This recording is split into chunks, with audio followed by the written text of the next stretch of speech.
Okay, let's go to our next guest. Dr. Chris Keefer is with us. He's the president of Canadians for Nuclear Energy. He's also the director of Doctors for Nuclear Energy. Canadians for Nuclear Energy represents some 500 people across the country. Doctors for Nuclear Energy is an international group of about 80 people. Both groups are independent of industry. They advocated for extending the life of the Pickering power plant. They are also calling for federal investment tax credits for can-do technology. Dr. Keefer is also an emergency physician in Toronto and the host of the Decouple podcast. I don't know how you do it all, doctor, these days, particularly. My proudest accomplishment is being the father of a beautiful 4-year-old boy. And that boy was born prematurely. So he was in an incubator for the first 5 weeks of his life. And I think what a lot of people don't appreciate is how important ultra-reliable electricity is in a world where we electrify everything, right? We know that wind and solar exist. We know that they're intermittent. Particularly here in Ontario, wind delivers very poor value. It'll disappear. It'll be at 4% of its capacity for 2 weeks of the year. That gets filled in by natural gas. If you get rid of natural gas, you're in big trouble in that regard. So, my interest is environmental, it's medical. That coal phase out that was mentioned earlier, that was the largest greenhouse gas reduction in North American history. It was 90% powered by nuclear energy. And unfortunately, a few of the environmentalist guests that you had before, are part of a movement that in the early 2000s was advocating for coal to be replaced by gas, not nuclear. So thank God we made the right choice. We've saved about 1,000 lives per year by phasing out coal. And, coal phase-outs are very difficult. They're easy to do with gas, but to do in a carbon-free way is very hard. Very few places have succeeded.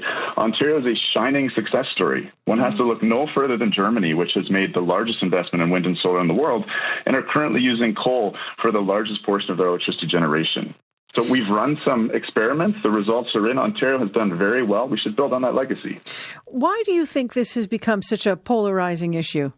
Well, listen, I think it's kind of in the DNA of the environmental movement, particularly the boomer generation, to be anti-nuclear. And that's very understandable. My father did duck and cover drills during the Cuban Missile Crisis. I've convinced him he's absolutely come around on nuclear, but that trauma is deep. And I think, my opponents are very well-meaning, and I don't hold them in any ill will. But, there's so much fact-checking that needs to be done for things that have been said so far. And, energy is ultimately about trade-offs. People talk about hydro from Quebec. Quebec actually imports our hydro or our electricity during the winter because they heat with electricity. They don't have enough to give all year long. And they flooded 11,000 square kilometers of indigenous land to build that infrastructure. That's an area the size of Belgium.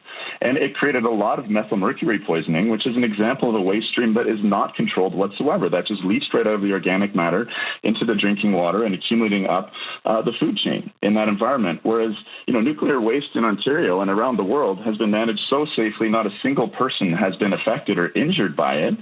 And it's a small enough quantity that we're able to safely contain it. I've toured, several of the facilities where that's done, and it's like a Costco mall with these casks of waste sitting there, not releasing any CO2 in the atmosphere and not releasing any contamination whatsoever. So again, nuclear energy has been a huge success story and one we should build on.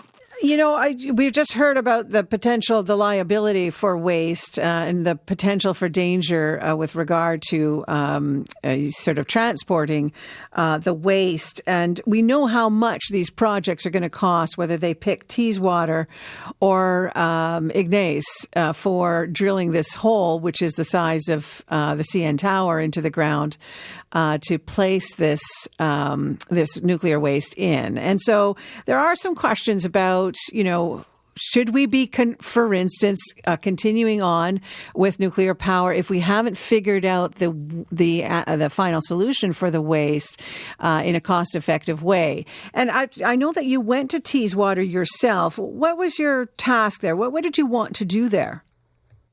I went to give a presentation. It was called A Physician's Perspective on Nuclear Waste.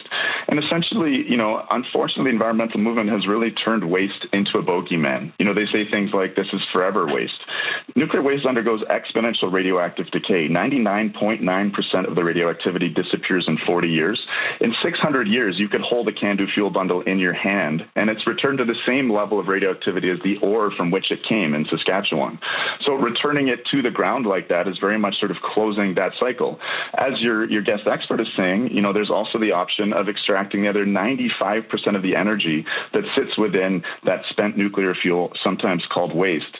So, we've created a mountain out of a molehill while we're ignoring all of the CO2 that's being put into the air. And again, some of your previous guests do not support the life extension of Pickering. What that means, and the Independent Electricity Systems Operator confirms this, is we'd be using gas to replace that, running in baseload, the equivalent of 6 to 8 million transatlantic flights of CO2 pollution every year, not to mention the air pollution.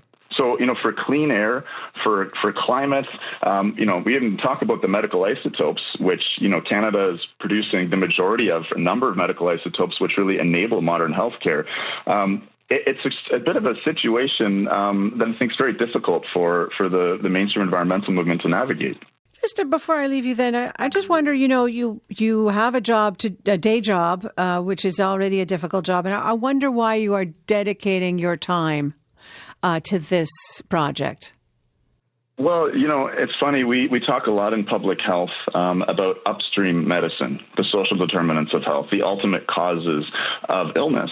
And again, I started my practice in the early 2000s when we burned coal for 25% of our electricity.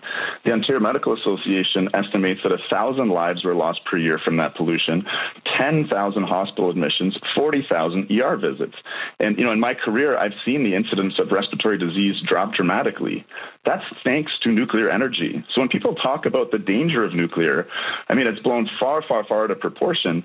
But what they're ignoring is the thousands, even millions of lives around the world that have been saved by nuclear energy, displacing fossil fuels. Because again, wind and solar are unable to provide the same services as nuclear.